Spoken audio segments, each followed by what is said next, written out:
How to keep maps north up on Google Map. Let's get started. Welcome back to our channel. Today we have got a super handy tip for all you Google Map users out there. We are going to show you how to keep your maps always facing north. This is great whether you are navigating the busy city streets or adventuring on wilderness trails. Let's dive right in. First things first, grab a device and open up the Google Maps app.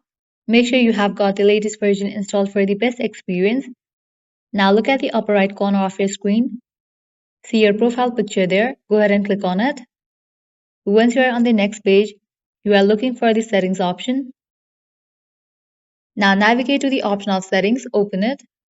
Now over here you're going to find different options. Scroll down, head towards the option of navigation settings. Once you find it, open it.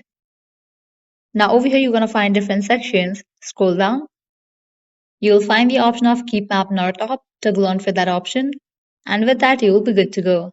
Your Google Maps will now always align with north. This means no more confusion about which way you are facing. It's a game changer for navigation. You have successfully set your Google Maps to always face north.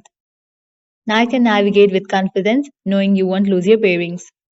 At the end, if you guys find this video helpful, don't forget to like, share, and subscribe to our channel. Thank you.